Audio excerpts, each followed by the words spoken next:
All right, so let's get into it. Yes, idolatry.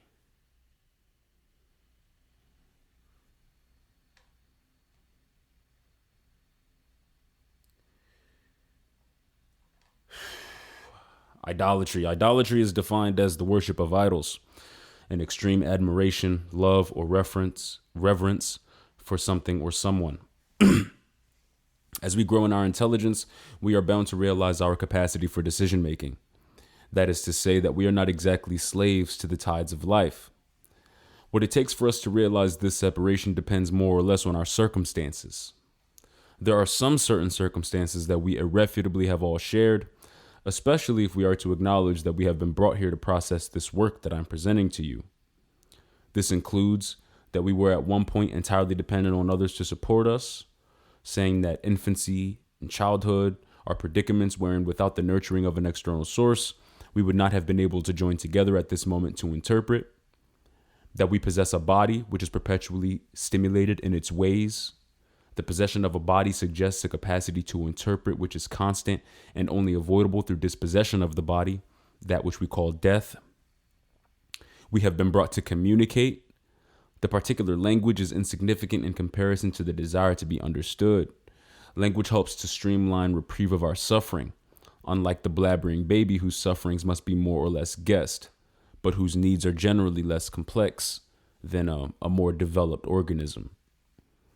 And also, we are here sharing a reality. You are, after all, engaging with a work that was not created by you.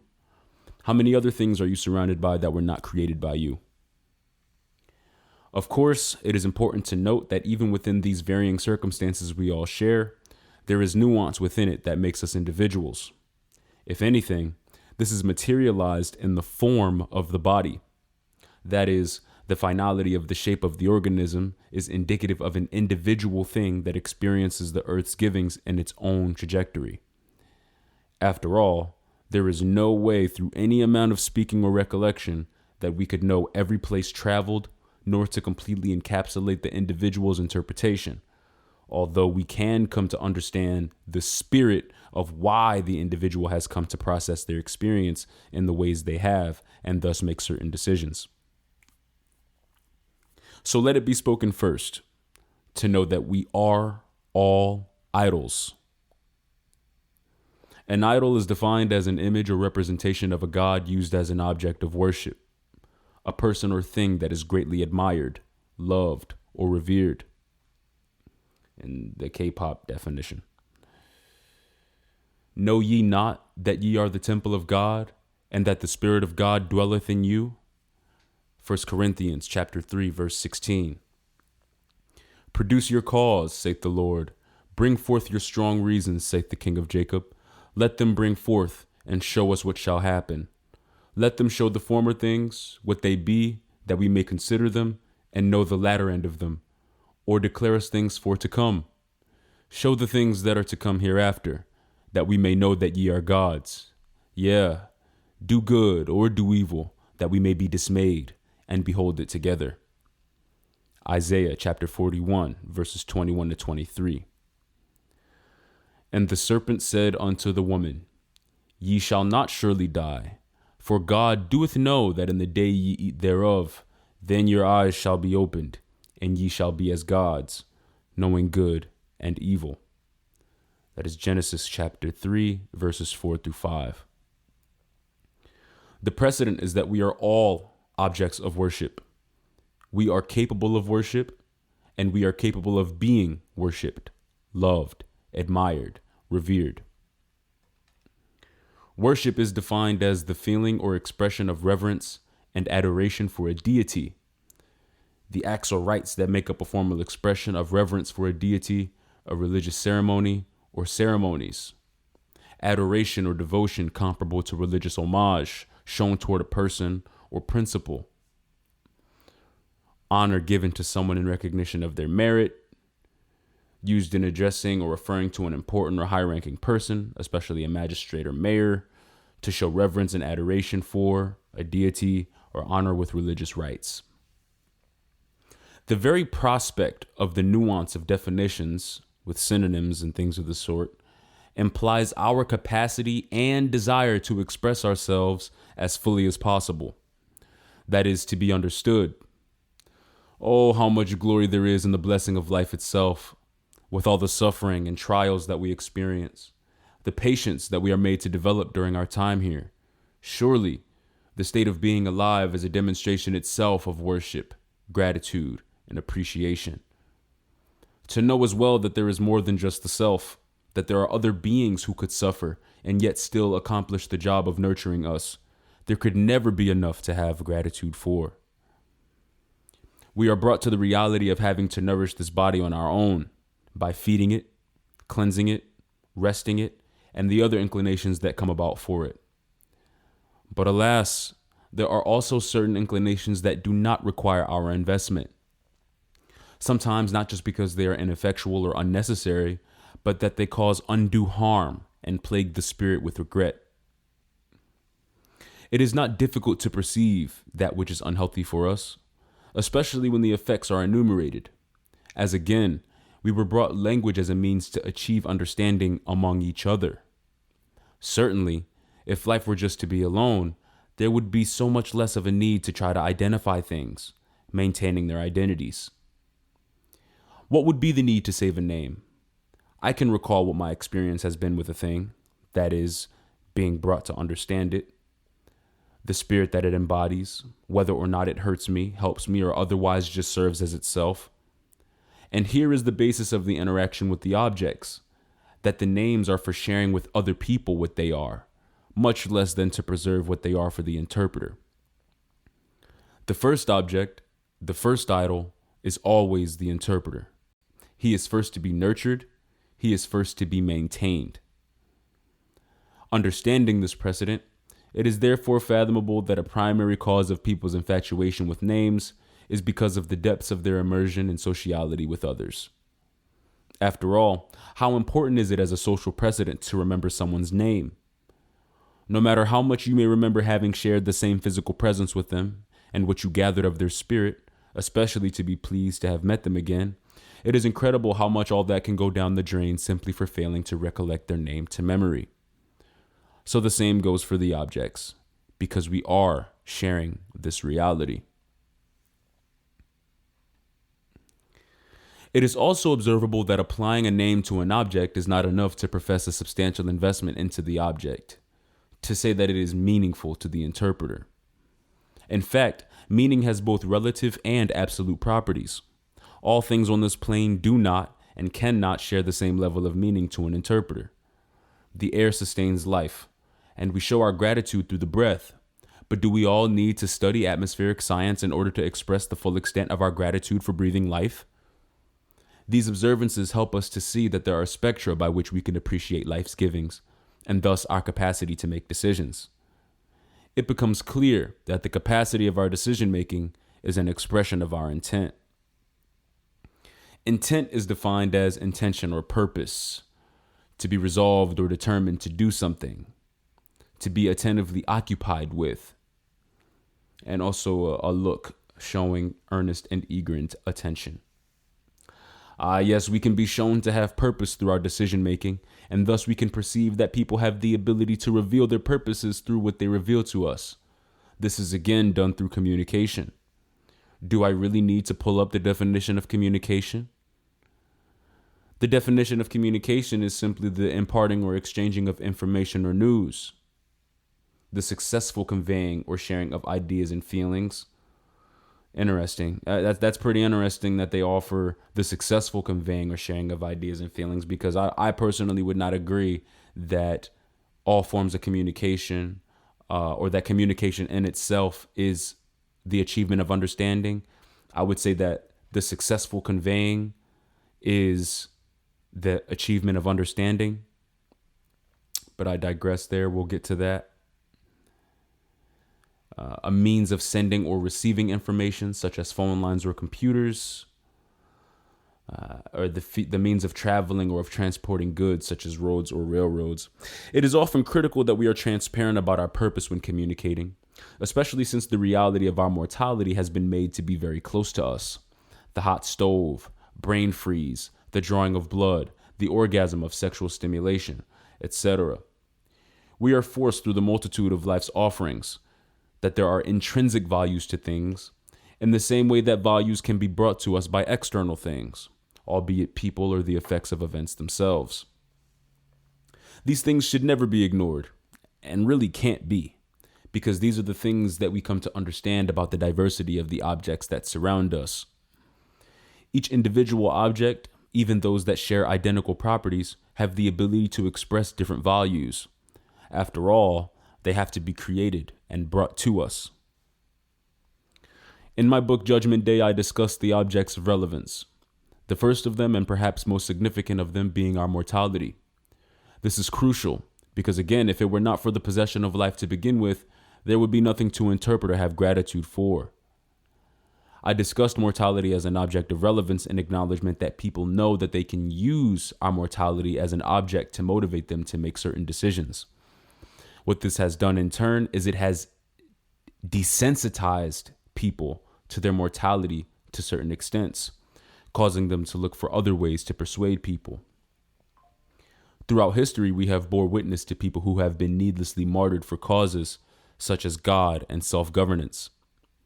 Examples include Martin Luther King Jr., John F. Kennedy, the Protestant martyrs, Socrates, and Jesus Christ. Let us engage in this discussion surrounding murder. What are the reasons for the cause of murder? Surely, if there is gratitude to be had for the blessing of life, and thus for those around us who also have this blessing, what would compel us to end life for another? Let us consider causes that have been brought to us by the characters that I have previously mentioned. Socrates was a philosopher whose intent was to spread the practice of philosophy. He went out and engaged people into conversation because of his interest in the demonstrated capacity for human beings to engage intimately in conversation about the gravity of life. When he was brought to the courts in 399 BCE and sentenced to death by hemlock, his charges were that of impiety and corrupting the youth. Literally, to say that he was inspiring disrespect for the established authority of the city of Athens and rejecting the city's gods by way of engaging people to think critically. Dr. Martin Luther King Jr. was the face of the civil rights movement of the 1960s. He went out and engaged people into conversations about the racial divide that he personally experienced and also that permeated throughout the United States. Dr. King was revered for his ability to articulate not only the extent of the cruelty that people practiced in the midst of the prevalent racial divide, but also the extent to which those experiencing the oppression were having their potential stifled simply because of unreasonable prejudices. Dr. King intentionally practiced nonviolent means to advance his cause because the rejection of racial integration was so vehemently opposed that people were granted the ability to exact physical and brutal means to express their perspectives of the inferiority of people based on the color of their skin. And regardless of this effort, he was assassinated in 1968. At the inception of the Enlightenment period, there was a revolution called Protestantism, which encouraged that individuals read the Bible for themselves and gather their own interpretation of the word rather than the tradition of having the word interpreted for them by the prevailing Catholic Church. The head of the Protestant philosophy was Martin Luther, who published his 95 Theses on the door of a castle church. In his 95 Theses, Martin Luther directly called out the Catholic Church for being immoral and argued that it should be reformed. This made Martin Luther and his followers a target of the Catholic Church, which included John Rogers, Anne Askew, the Oxford Martyrs, and the Lewes Martyrs, who were hanged, quartered, burned at the stake, maimed, and tortured because they challenged the hegemonic doctrine of the Catholic Church. John F. Kennedy was the 35th president of the United States who represented a revolutionary mindset, a leader who really resonated with the causes of the people, including by advocating for and openly supporting Dr. King's civil rights movement. It is strongly suggested among the populace that, along with Martin Luther King Jr., he was assassinated by his own government. Jesus Christ was a prophet and philosopher whose intent was to save people from themselves.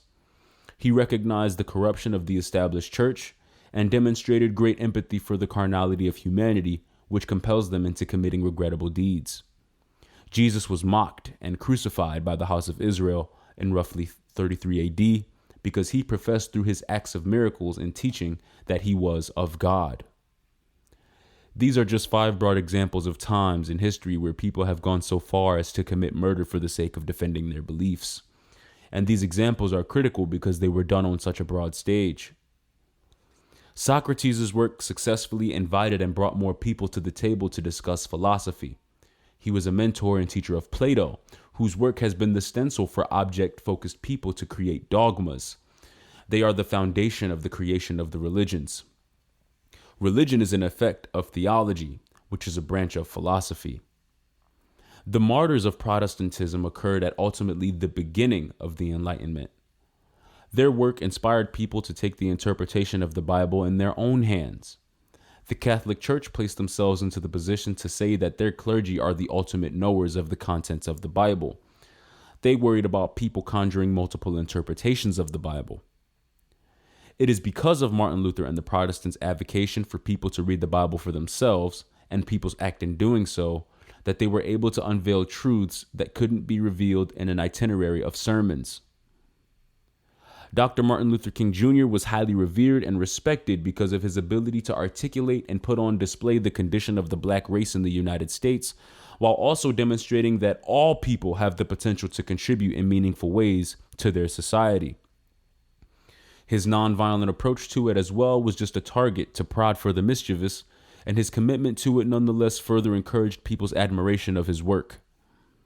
The work of the civil rights movement achieved national and international recognition and is the foundational block of every other social movement that has gained prevalence in the United States since the 1960s, including the feminist movement and the LGBT movement. John F. Kennedy was a symbol of hope in the 1960s for Americans who were tired of known issues like the military-industrial complex, the racial tensions as mentioned by Dr. King and the civil rights movement, and his overall willingness to work with real people on the problems that they knew existed. John F. Kennedy was nationally and internationally revered. As an aside, is proof that the fundamental issues related to the ideological divide in this country had so much less to do with race than it did about the ideology itself. Jesus of Nazareth literally has an entire religion named after him. Also, his death serves as a marker for a general shift of awareness in civilization. BC equals before Christ, AD equals Anno Domini, the year of our Lord. Even the attempt to deflect from this fact by using CE and BCE, Common Era and before Common Era respectively, use the same metric, which is Jesus' death, to indicate a changing time. What is that change of time? The broad engagement into the philosophical question of whether or not there is a God or a spiritual world. Philosophers have engaged in the question of whether or not there is a God since well before they could document it, and the example that Jesus set was sufficient to make this conversation common among the populace. I would go so far as to say that no one can truly, honestly say that they have never heard of Jesus Christ or God or the Spirit as an object. It is important to point out that it is impossible for people to not practice idolatry in some form. Again, I'm the guy who says that the simple act of continuing to breathe life is an act of gratitude. But I want to draw us back to the notion of the spectra, that is the capacity for nuance and the necessity therefore. As I previously mentioned, the criticality of us being forthcoming about our purpose most of the time and the apparent intrinsic value of things. This truth permeates throughout all of the objects that are here for us to interact with. Most importantly, though, I want to keep us in the realm of language because the concept we are discussing here is idolatry. And idolatry is considered to be a critical offense according to Exodus chapter 20, verses 4 and 5, which is expressed as one of the 10 commandments given to Moses. Thou shalt not make unto thee any graven image, or any likeness of anything that is in heaven above, or that is in the earth beneath, or that is in the water under the earth. Thou shalt not bow down thyself to them, nor serve them. For I, the Lord thy God, am a jealous God, visiting the iniquity of the fathers upon the children unto the 3rd and 4th generation of them that hate me. In order for us to engage in this conversation, I must highlight to you that this conversation surrounding idolatry has pervaded society since well before the writing of the Bible. Plato and Aristotle have written on it. Zoroaster, Xenophanes, the Persians, and even the ancient Egyptians crafted, criticized, or otherwise adjusted their beliefs to support the idea of one deity as opposed to the multiplicity of deities because of the desire to be certain about the idea that the ultimate truth is the unification of all things, that we are all connected to some higher, intangible truth, as opposed to feeble attempts at trying to objectify universals to embody them as entities unto themselves. Now, yes, the simple nature of being able to articulate what things are allows us to project images, that is, embodiments of particular things or concepts which can be superfluous.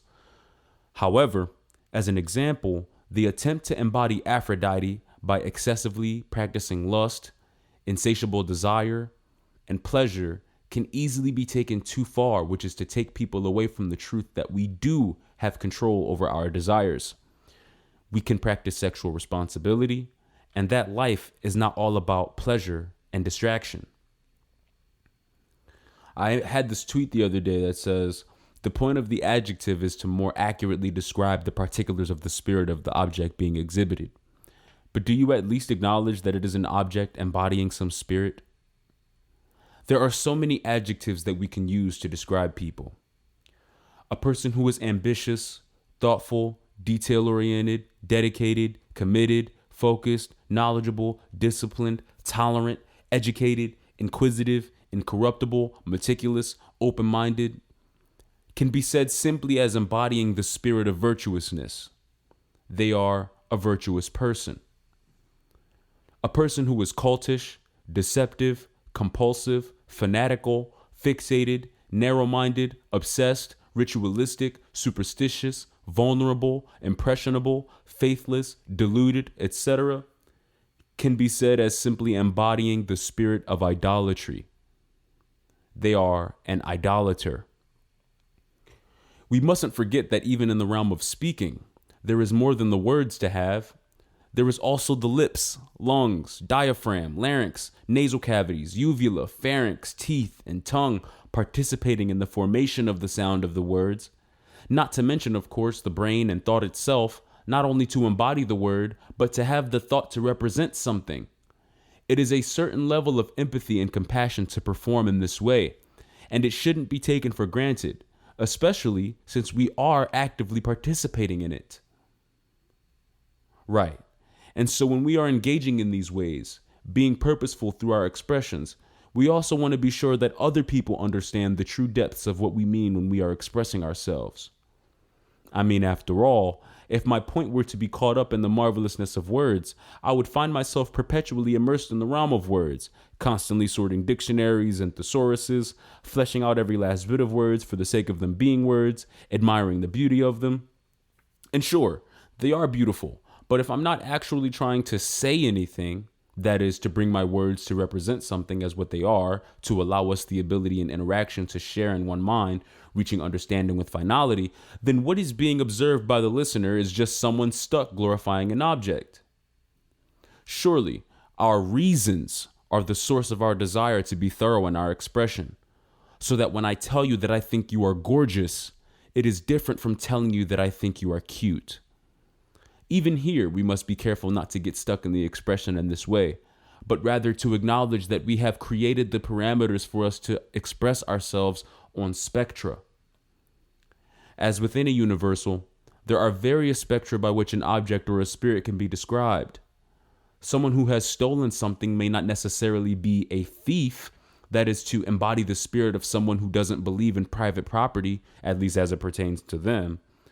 But a singular trauma is enough to propagate certain questions about the character of those involved. So when we are speaking about idolatry, we are not talking about the simple act of appreciation, gratitude, edification, or praise.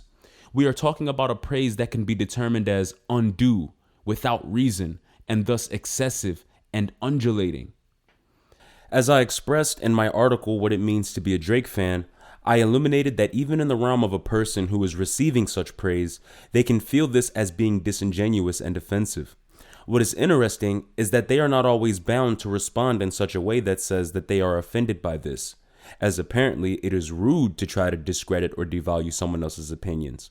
And instead, some view it as an opportunity to affirm the slave to prove their excessive infatuation. This is where we get into the realm of the spectra as well, where idolatry becomes about proving something, which can also be felt by the slut, who without their reasons aim to generate reasons. One of the most common ways this is done is by causing unnecessary problems, by refusing to hold their idol accountable for even the simplest errors or discontinuities in perception. The use of the universals, such as that we are human, can easily be abused and misplaced, because being human and having flaws means that we have the ability to enumerate them when they arise and allow the person the chance to correct themselves and feel their shame or embarrassment rather than trying to absolve them of it. How are we supposed to have accountability, that is, understand what we are representing, if we are not allowed the space and information to process it? Accountability is an incredible universal word that indicates the wide range that we have to process the magnitude of our decisions. Although all of the buttons may not have been pressed, we can certainly fathom that there are various ways to process decisions. We are exposed to the multitude by simply interacting with the externals. Exposures make us more sensitive to the abundance that exists. It brings us closer to our humanity, that we are really not alone, and our suffering nor our praising. There is much to be grateful for, so why get so caught up in a moment or an object as if many different elements of the universe didn't come together to bring it forth for us to be simulated? This brings us into another condemnatory facet of our carnality, which is envy. We will touch on this briefly here, but we will discuss the spirit of envy as its own spirit in a separate article. For now, envy is a motif of the spirit of idolaters, and that is why I am compelled to bring it up here. Envy is defined as a feeling of discontented or resentful longing aroused by someone else's possessions, qualities, or luck. It is a person or thing that inspires envy. It is a desire to have a quality, possession, or other desirable attribute belonging to someone else, and a desire for oneself, which is a desire for oneself, something possessed or enjoyed by another. There really isn't much to trivialize in the conversation surrounding the differences between jealousy and envy. Actually, that conversation reinforces what I have already brought to you, which is the contextual importance of nuance for our individual needs. What is most critical to understand is that even in the Catholic religion, which enumerates the 7 deadly sins, idolatry is not labeled as one of the 7 deadly sins, or even comparison, which is commonly said to be the killer of joy. Rather, at the root of idolatry is sentiments in the realm of envy. A common purpose of idolizing something is because of someone's desire to possess something that someone else has.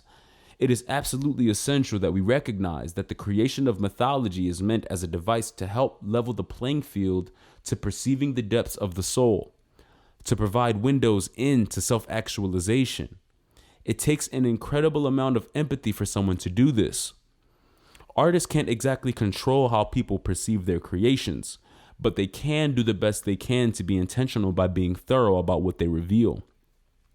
We all aspire to be things, since we have the capacity to project ourselves in various scenarios, processing consequences, estimating, reasoning, foresight, and hindsight, etc. And aspiration is still different from idolatry in that it is possible to aspire towards something and then to realize that it isn't what you actually want or what you thought it was. Benjamin Franklin, one of the founding fathers of the United States, has a beautiful quote that I ran into recently.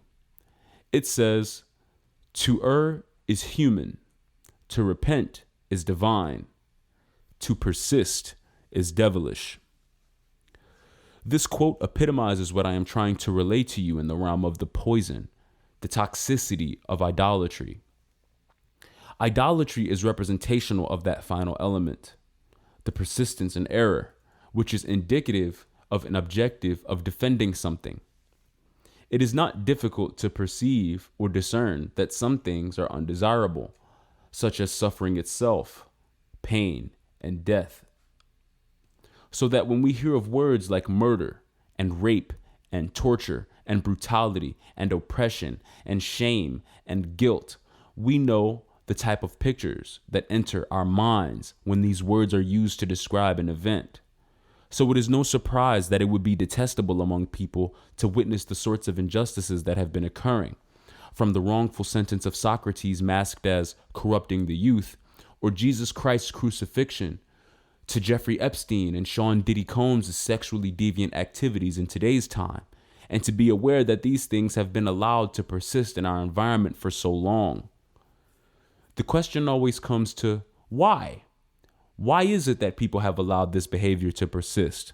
All the way up to governments and law enforcement whose professed duty in positions of leadership is to protect the integrity of civilization and maintain a continuity of the natural order of the universe. Do they not perceive it? And what there is to idolize truly only comes down to a base few things. 1, objects, which is money and material comfort. And 2, attention, and that is fame, notoriety, validation, acceptance, acknowledgement. It is no question at this point, thanks to the work of philosophers like Socrates and Plato, that people perceive that the body and spirit are separate things, and thus that there is a material and spiritual, or tangible and intangible world. And what I am illustrating here is that all things become objects that are acknowledged. So even to acknowledge that someone is being perceived as favorable because of their outward beauty or their possession of pretty objects is to materialize people's intangible perceptions. It becomes an object by the simple naming of the things. I am not saying that this is necessarily a positive or negative thing, but the simple fact that you could ask the question is enough to affirm that you have the capacity to perceive that this could be misused from either perception. So by default, it is not an error to feel the envious impulse by noticing other people's blessings. We have the ability to notice ourselves, take accountability in the midst of our jealousy. Here we have 2 choices: to repent and remember the blessing of life, that opportunity is abundant, and that we receive our own portion according to our circumstances and decision making, or to persist worrying about things that you can't reasonably, objectively, and meaningfully justify as impeding upon your peace or security. As I have already alluded to, the envy impulse is not always necessarily controllable. Everyone gets envious. That's why everyone knows what the feeling is like, or when they see others experiencing it. But what decision will you make with your life? To operate as a slave, relinquishing your capacity for autonomy, or to make use of your God-given capacity for interpretation and decision-making? Again, I don't say that either one is better per se than the other, but it is not good to try to give control to people who make the deliberate decision to not have it, in the same way that it is harmful to try to convince people that they have less options than they really do. This is why it is so important for us to discuss the nature of the soul and these elements of the human experience that we are all bound to experience, so that we can all be as prepared as possible as we work to maximize our potential on this earth.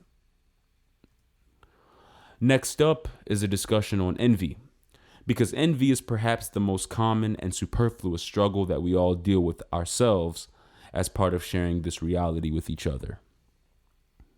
Those with ears, let them hear. As I mentioned earlier in this video, I talked about my book Judgment Day. I implore you to pick up a copy. It is currently available on Amazon Kindle, and there will be paperback versions available very soon. Stay blessed, everyone.